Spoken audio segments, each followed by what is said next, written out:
नमस्कार बच्चों, आज हम वसंत के पाठ्य पुस्तक में पाठ 6 रक्त और हमारा शरीर के प्रश्न अभ्यास पर चर्चा करेंगे।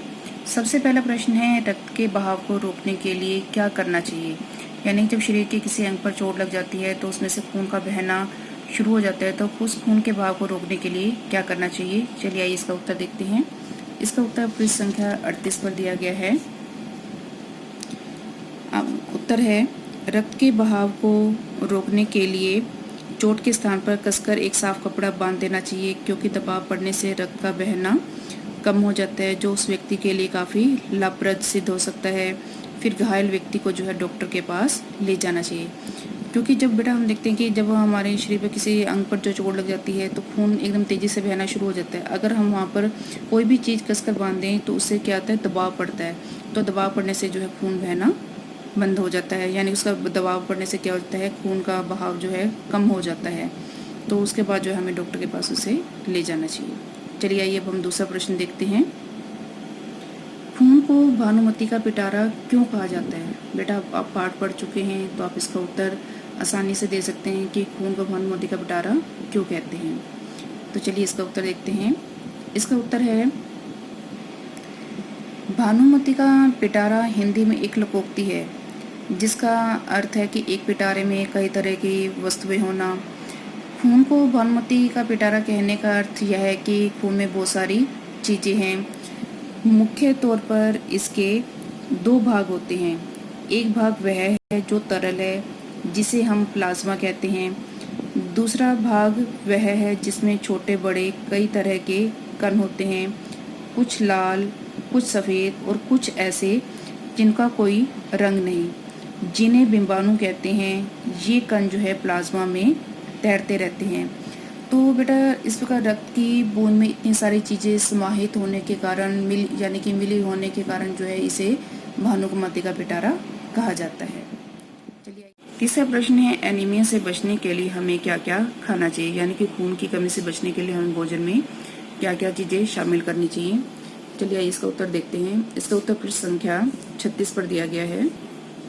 इसका उत्तर है, एनीमिया से बचने के लिए हमें पौष्टिक व संतुलित आहार का सेवन करना चाहिए। हमें भोजन में उचित मात्रा में हरी सब्जी, फल, दूध, अंडा और गोश्त खाना चाहिए। इनमें प्रोटीन, लौह तत्व और विटामिन प्रचुर मात्रा में होते हैं। ये रक्त के निर्माण में सहयोग करते हैं, जिससे एनीमिया होने का खतरा टल जाता है। कहने का अर्थ है बेटा कि अगर आप अपने भोजन में जो है हरी सब्जी, फल, ये चीज़ें शामिल करेंगे तो इनको खाने से जो है एनीमिया की कमी नहीं होती। ठीक है, चलिए आइए अब हम चौथा प्रश्न है, पेट में कीड़े क्यों हो जाते हैं, इनसे कैसे बचा जा सकता है। इसमें अब आपसे दो प्रश्न पूछे गए हैं। सबसे पहला प्रश्न है, पेट में कीड़े किन कारणों से हो जाते हैं। इसका उत्तर है बेटा, पेट में कीड़े कई कारणों से हो जाते हैं। प्राय ये कीड़े दूषित जल और दूषित खाद्य पदार्थों द्वारा हमारे शरीर में प्रवेश करते हैं। इनसे बचने के लिए पूरी सफाई से बनाए गए खाद्य पदार्थ ही ग्रहण करने चाहिए। भोजन करने से पूर्व अच्छी तरह से हाथ धो लेने चाहिए और साफ पानी यानी कि साफ जल ही पीना चाहिए। कुछ कीड़े ऐसे हैं जिनके अंडों से उत्पन्न लार्वे त्वचा के रास्ते शरीर में प्रवेश कर आंतों में अपना घर बना लेते हैं। इनसे बचने के लिए जरूरी है कि शौच के लिए हम शौचालय का ही प्रयोग करें और शौचालय इस्तेमाल करने के बाद हाथ और पैरों को जो है साबुन से धोएं और इधर उधर नंगे पैर न घूमें। इस प्रकार जो है कुछ सफाई से संबंधित उपाय करने से हम पेट के कीड़ों से बीमार होने से बच सकते हैं। चलिए अब हम पांचवा प्रश्न देखते हैं। पांचवा प्रश्न है, रक्त के सफेद कणों को वीर सिपाही क्यों कहा गया है। इसका उत्तर है, रक्त के सफेद कण शरीर पर धावा बोलने वाले जो है रोगाणु से जो है रक्षा करते हैं। सफ़ेद कण उनका जो है डट का मुकाबला करते हैं और जहाँ तक संभव हो पाता है रोगाणु को भीतर घर नहीं करने देते। इस प्रकार जो है बहुत से रोगों से हमारी रक्षा करते हैं। कहने का अर्थ है बेटा कि जो रक्त के जो सफ़ेद कण हैं वे रोगों के कीटाणुओं को शरीर में नहीं घुसने देते।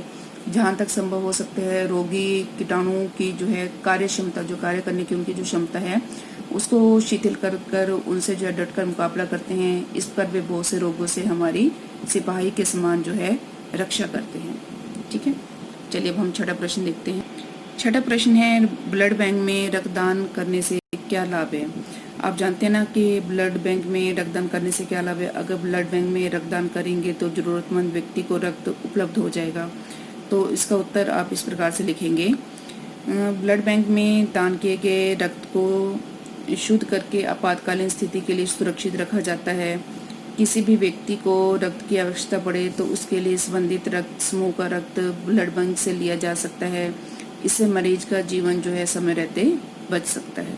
ठीक है, अब सातवां प्रश्न है, सांस लेने पर शुद्ध वायु से जो ऑक्सीजन प्राप्त होती है उसे शरीर के हर हिस्से में कौन पहुंचाता है। जैसे आपको यहाँ पर दिया गया है, सफ़ेद कण, सांस नली, लाल कण, फेफड़े।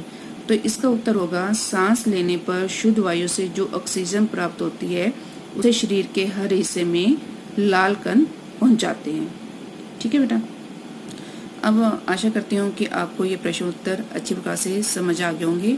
आपने यह प्रश्न उत्तर अपनी हिंदी की उत्तर पुस्तिका में लिखने हैं। धन्यवाद।